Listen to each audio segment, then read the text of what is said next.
Mr. President, Secretary General, Excellencies, ladies and gentlemen, I'm honored to address the United Nations General Assembly once again. I congratulate His Excellency Mr. Volkan Bozkır on his election as the President of the 75th session of the General Assembly. We also appreciate the skillful leadership of the outgoing President, His Excellency Tejani Mohammad Bande, especially during the COVID-19 crisis. We commend the leadership of the Secretary General in these extremely turbulent times. Mr. President, since my government assumed office, our consistent effort has been to fundamentally transform Pakistan. We envisage Naya Pakistan to be modeled on the principles of the state of Medina, established by a holy prophet, Muhammad sallallahu alaihi wasallam. A just and humane society where all government policies are directed at lifting our citizens out of poverty and creating a just and equitable dispensation.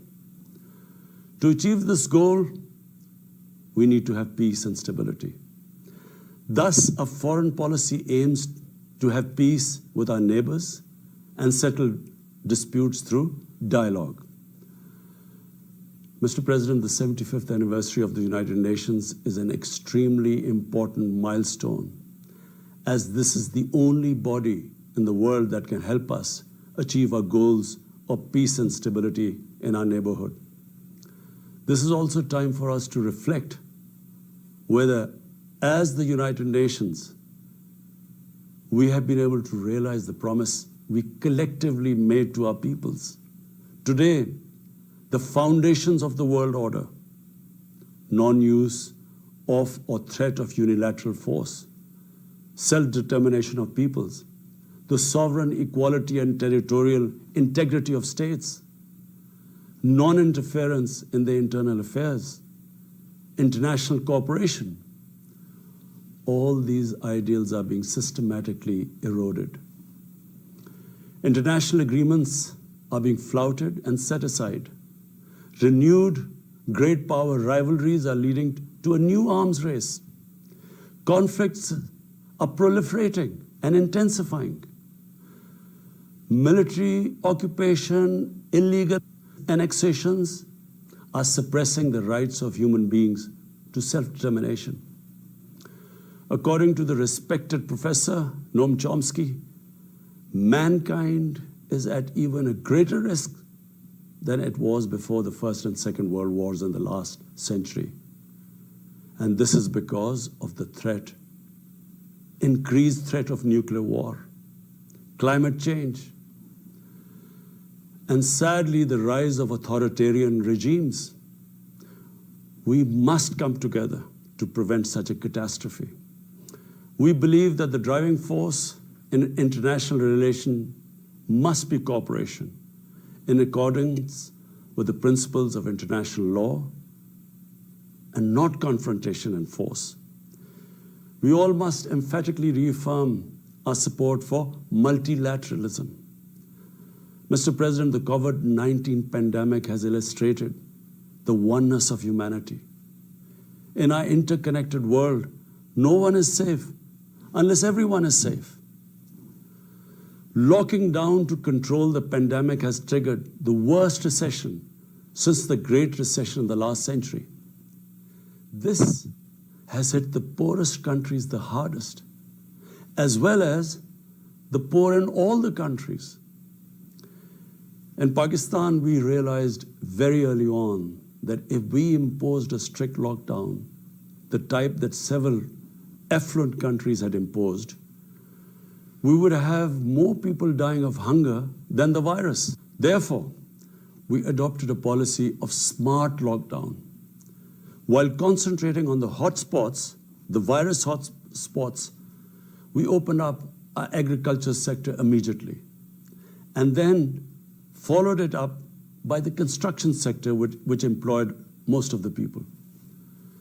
At the same time, and this is despite financial constraints, my government deployed $8 billion unprecedented amount for our health services. Plus, support the poorest and most vulnerable households with direct cash payments through SR's program. And then subsidies to the small businesses. Even though our smart lockdown was heavily criticized in the beginning, but thanks to the Almighty Allah's grace, we have not only managed to control the virus, stabilize our economy, but most importantly, we have been able to protect the poorest segment of the society from the worst fallout of the lockdown. Today, Pakistan's response is cited among the success stories in controlling and responding to the pandemic. However, we are still not out of the woods, like no country is out of the woods today. But Mr. President, it was obvious from the outset that developing countries would need fiscal space to respond to and recover from the COVID crisis. Debt relief is one of the best ways to create that fiscal space for developing countries. Therefore, in early April, I called for a global initiative on debt relief. We appreciate the G20's official debt suspension initiative and the emergency and rapid financing offered by the IMF, World Bank, Asian Development Bank, and UN agencies. This, however, is not going to be enough. The IMF has estimated that developing countries will need over $2.5 trillion to respond and recover from the crisis. The official debt suspension will need to be extended and expanded. Additional debt relief measures will also be needed. Development banks should ensure adequate financial inflows. Rich countries have generated over $10 trillion to finance their own response and recovery. They should support the creation of at least $500 billion in new special drawing rights for the developing world. Mr. President, in my address to the General Assembly last year, I had highlighted the tremendous damage that illicit financial flows from developing countries to rich countries and to offshore tax havens cause. This leads to the impoverishment of the developing nations. Money that could be used towards human development is siphoned off by corrupt elites. The loss of foreign exchange causes currency depreciation. That in turn leads to inflation and poverty. The quest for getting back these stolen resources is nearly impossible, given the cumbersome procedures. Moreover, the powerful money launderers have access to the best lawyers. And sadly, because they are the beneficiaries, there is a lack of political will in the rich countries to curb this criminal activity. Mr. President, if this phenomena is unaddressed, it will continue to accentuate the inequality between the rich and the poor nations, and eventually will spark off a bigger global crisis, a far bigger global crisis than the present migration issue poses. The rich states cannot hold forth on human rights and justice when they provide sanctuary to money launderers, to their looted wealth. There are robust anti-money laundering and anti-terror financing regimes. I call upon this Assembly to take the lead in efforts to build a global framework to stem the illicit financial flows and ensure speedy repatriation of stolen wealth. It is important to realize that the aid that flows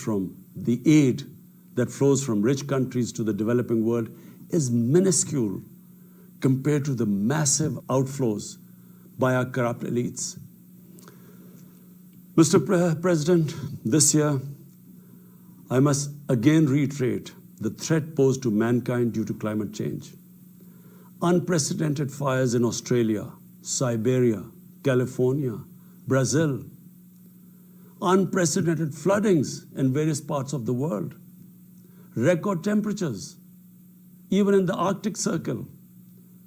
This should make all of us worried for our future generations. Commitments made through the Paris agreements must be fulfilled.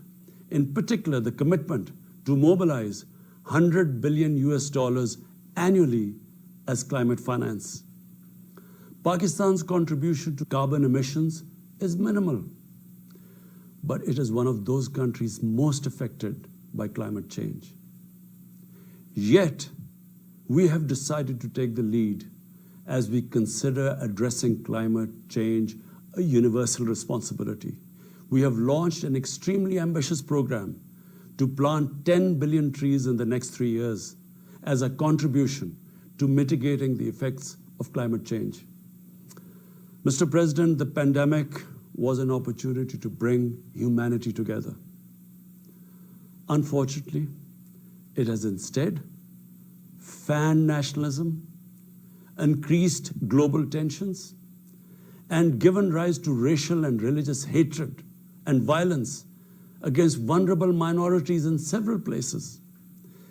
These trends have also accentuated Islamophobia. Muslims continue to be targeted with impunity in many countries. Our shrines are being destroyed. Our Prophet Muhammad sallallahu alaihi wasallam insulted. The Holy Quran burnt. And all this in the name of freedom of speech. Incidents in Europe, including republication of blasphemous sketches by Charlie Hebdo, are recent examples. We stress that willful provocations and incitement to hate and violence must be universally outlawed. This assembly should declare an international day to combat Islamophobia and build a coalition to fight the scourge that splits humanity. Mr. President, the one country in the world today where I'm sad to say the state sponsors Islamophobia, and that is India. The reason behind this is the RSS ideology that unfortunately rules India today. This extremist ideology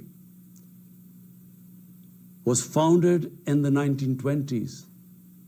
The RSS founding fathers were inspired by the Nazis, and they adopted their concepts of racial purity and supremacy.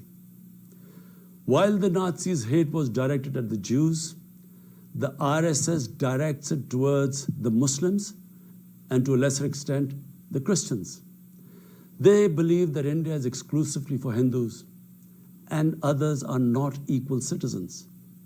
The secularism of Gandhi and Nehru has been replaced by the dream of creating a Hindu Rashtra by subjugating, even cleansing India's 200 million Muslims and other minorities. In 1992, the RS destroyed the Babri Masjid. In 2002, some 2,000 Muslims were slaughtered in Gujarat, and this was under the watch of Chief Minister Modi. In 2007, over 50 Muslims were burnt alive by RSS arsonists aboard the Samjhauta Express train. In Assam, around 2 million Muslims face the prospects of being arbitrarily stripped of their nationality through the adoption of discriminatory laws. There are reports of large concentration camps being filled by Muslim Indian citizens. Muslims were falsely blamed, vilified, and victimized for spreading the coronavirus. They were denied medical attention on many occasions. Their businesses were boycotted. Cow vigilantes attack and kill Muslims with impunity. Last February, Muslims faced targeted killings with police complicity in New Delhi. Mass registrations in the past have often been a precursor to genocide. For example, the Nuremberg laws in Germany in 1935, and then in 1982 in Myanmar. The Hindutva ideology is said to marginalize almost 300 million human beings, Muslims Christians, and Sikhs. This is unprecedented in history, and this does not augur well for the future of India. As we all know, that marginalization of human beings leads to their radicalization. Mr. President, for over 72 years, India has illegally occupied Jammu and Kashmir against the wishes of the Kashmiri people and in blatant violation of the resolutions of the Security Council and indeed its own commitments to the people of Kashmir.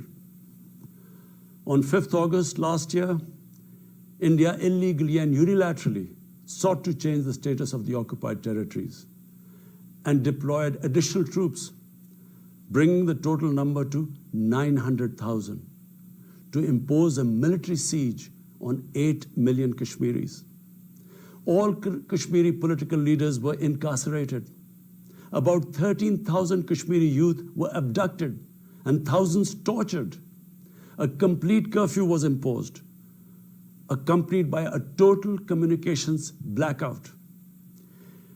Indian occupation forces have used brute force, including pellet guns against peaceful protesters, imposed collective punishments, including the destruction of entire neighborhoods, and extrajudicially murdered hundreds of innocent young Kashmiris in fake encounters, refusing even to hand over their bodies for burial. The Kashmiri media and those daring to raise their voice are being systematically harassed and intimidated through the use of draconian laws.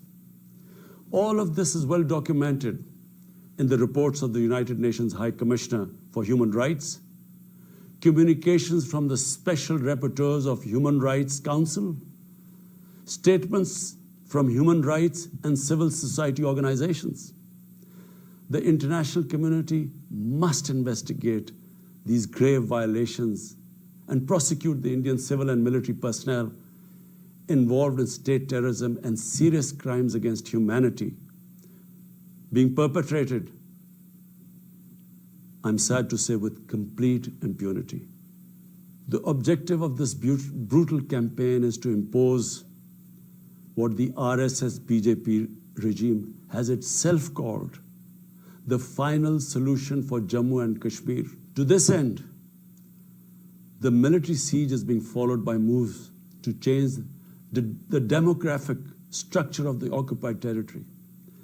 This is an attempt to obliterate the distinct Kashmiri identity in order to effect the outcome of a plebiscite envisaged in the UN Security Council resolutions. This action is in violation of the UN Charter, Council resolutions, and international law, particularly the 4th Geneva Convention. Changing demographic structure of occupied territory is a war crime. Mr. President, the brave Kashmiri people will never submit to Indian occupation and oppression. Their struggle is indigenous. They are fighting for a just cause, and generation after generation have laid down their lives to rid themselves of Indian occupation. The government and people of Pakistan are committed to standing by and supporting the Kashmiri brothers and sisters in the legitimate struggle for self-determination. Mr. President, in order to divert attention from its illegal actions and atrocities in Indian-occupied Jammu and Kashmir, India is playing a dangerous game of upping the military ante against Pakistan in a nuclearized environment. Despite constant Indian provocations and ceasefire violations along the line of control and the working boundary, targeting innocent civilians, Pakistan has exercised maximum restraint. We have consistently sensitized the world community about a false flag operation and another ill-conceived misadventure by India. My parents, Mr. President, were born in the colonial India, and I was the first generation that grew up in an independent Pakistan. I want to make it clear that any attempt by the fascist, totalitarian, RSS-led Indian government to aggress against Pakistan will be met by a nation that will fight for its freedom to the end. Mr. President, there will be no durable peace and stability in South Asia until the Jammu and Kashmir dispute is resolved on the basis of international legitimacy. Kashmir has been rightly described as a nuclear flashpoint. The Security Council must prevent a disaster conflict and secure the implementation of its own resolutions, as it did in the case of East Timor. The Council has considered the situation in Jammu and Kashmir 3 times in the past year. It must take appropriate enforcement actions. It must also take steps to protect the Kashmiris from an impending genocide by India. Pakistan has always called for a peaceful solution. To this end, India must rescind. To reach this end, India must rescind the measures it has instituted since 5th August 2019, end its military siege and other gross human rights violation, and agree to resolve the Jammu and Kashmir dispute in accordance with the relevant UN Security Council resolutions, and of course, the wishes of the people of Kashmir. Mr. President, Pakistan's desire for peace in our region is also manifest in our efforts to promote a political solution in Afghanistan. I have consistently maintained over the past 2 decades that there is no military solution to the conflict in Afghanistan. The only way forward was and is a political settlement, which involves the full spectrum of Afghanistan's political actors. Pakistan fully facilitated the process that culminated in the US-Taliban peace agreement on 29 February 2020. Pakistan is deeply gratified that it has fulfilled its part of the responsibility. The Afghan leaders must now seize this historic opportunity to achieve reconciliation and restore peace in the war-torn country. Through the intra-Afghan negotiations that commenced on 12th of September, they must work out an inclusive, broad-based, and comprehensive political settlement. The process must be Afghan-led and Afghan-owned, and without any interference or outside influence. Early return of Afghan refugees must be part of this political solution. After almost 2 decades of war, it is imperative not to allow spoilers within and outside Afghanistan to subvert the peace process. Peace and stability in Afghanistan will open new opportunities for development and regional connectivity. Mr. President, Palestine remains a festering wound. A just and lasting settlement is indispensable for the Middle East and actually the world. Illegal annexations of Palestinian territory, the building of illegal settlements, and the imposition of inhuman living conditions on the Palestinian people, especially in Gaza, cannot bring peace to a troubled region. Pakistan continues to support a 2-state solution in line with the UN General Assembly and Security Council resolutions within the international agreed parameters, and they are pre-1967 borders, and Al-Quds, Al-Sharif as the capital of a united, contiguous, and independent Palestinian state. Mr. President, the United Nations remains the best legitimate avenue for collective action in managing international conflicts, fostering peace and security, promoting equitable development, and addressing global problems. I urge the Secretary General to take the lead in preventing global conflicts. He should convene summit-level meetings to address regional hotspots and resolve outstanding disputes.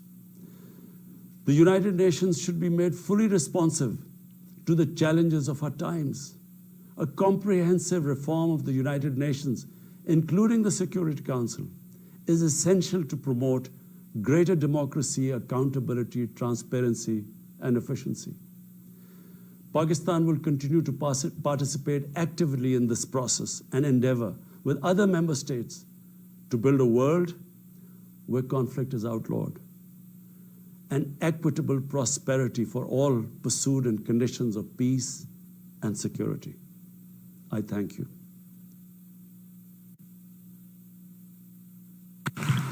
On behalf of the General Assembly, I wish to thank the Prime Minister of the Islamic Republic of Pakistan for the statement just made. I now give the floor to the distinguished representative of Kuwait to introduce an address by the head of government.